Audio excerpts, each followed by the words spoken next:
Chegamos ao momento de consolidar o que aprendemos na aula 2. Esta revisão vai nos ajudar a fixar a leitura e escrita das letras gregas e preparar o terreno para o próximo assunto, que será os sinais gráficos.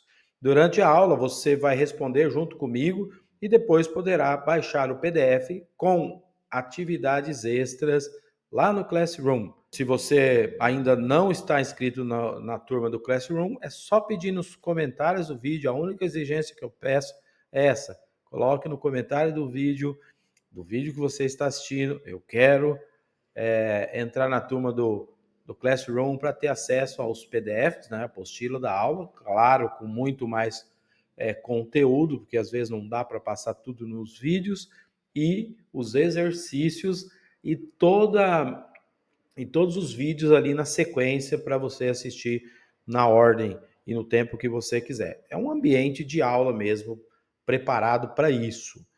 Então, lembre-se, o objetivo aqui é praticar bastante para ganhar fluência e confiança.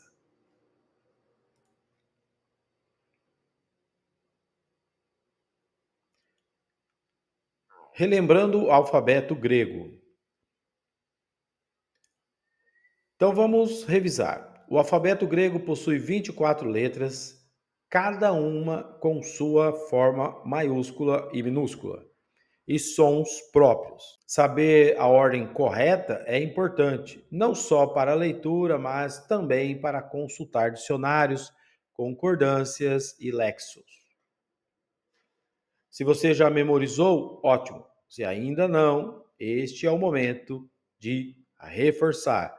Nós já passamos o exercício em vídeos anteriores, onde eu falei que você tem que memorizar o alfabeto ao ponto de conseguir escrevê-lo sem ter que olhar em algum lugar. Escrever todas as letras de cor.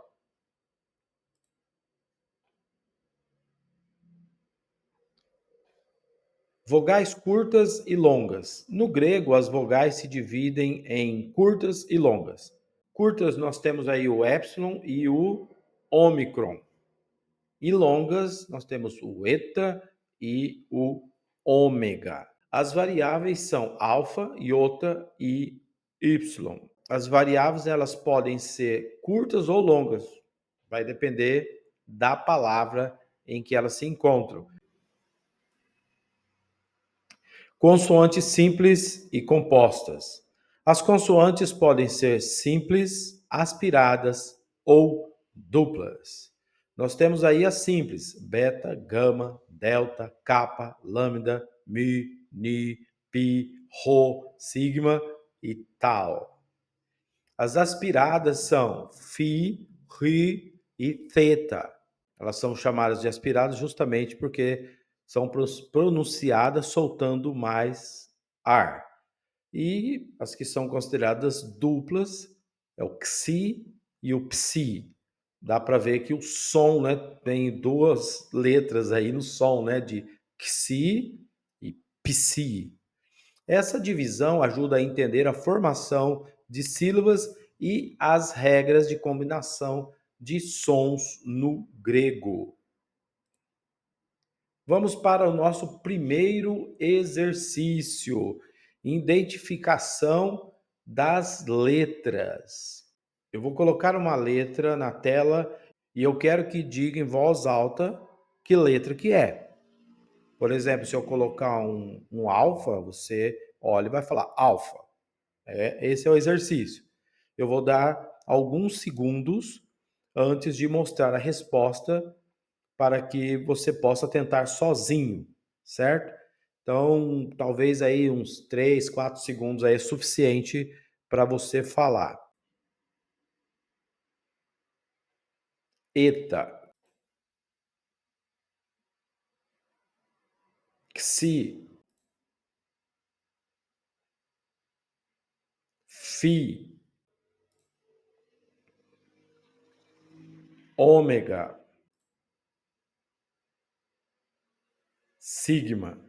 Vamos para o próximo exercício, exercício 2, o exercício de escrita grega. Agora pegue papel e lápis e escreva seu nome usando o alfabeto grego.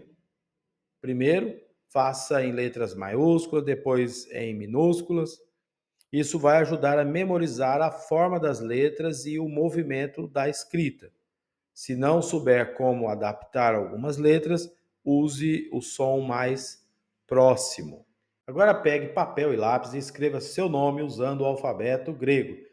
Primeiro faça tudo em maiúsculo, depois tudo em minúsculo, depois alternando, colocando a primeira letra maiúscula e as outras em minúsculas.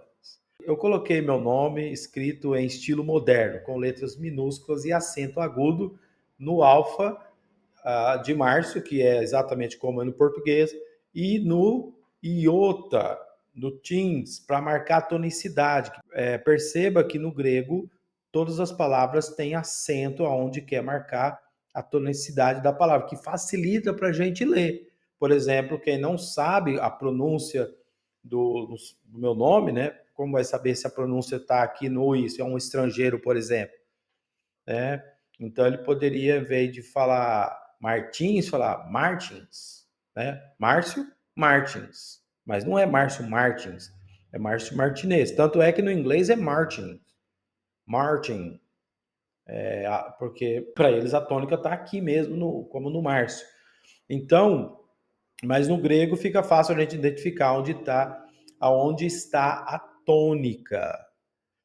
Provavelmente, se fosse escrito no estilo do grego se fosse escrito no estilo do grego bíblico, meu nome seria algo como Martinez. É válido falar também, já que estamos falando das letras aí dos nomes, são as letras unciais, que nos manuscritos antigos, o texto e os originais, obviamente, foram escritos com letras unciais, ou seja, com todas as letras maiúsculas, sem acento, sem pontuação e as letras não eram separadas, não havia espaço entre as palavras.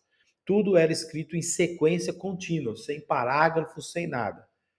Então era bem mais difícil para ler. Com o tempo, né, foram atualizando esses textos que nós temos, são textos que foram melhorados ou adaptados para que ficasse mais fácil para a gente entender. Imagina se a gente fosse estudar do jeito que eles foram escritos originalmente. Já é difícil agora, com as palavras separadas, com acento, com pontuação, imagina tudo misturado que às vezes você nem sabe aonde começa e termina a palavra.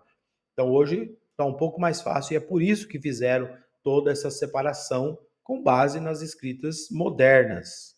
Vamos aos estudos. Agora vamos para números gregos. Revisando, né, no grego antigo não havia algarismo como temos hoje.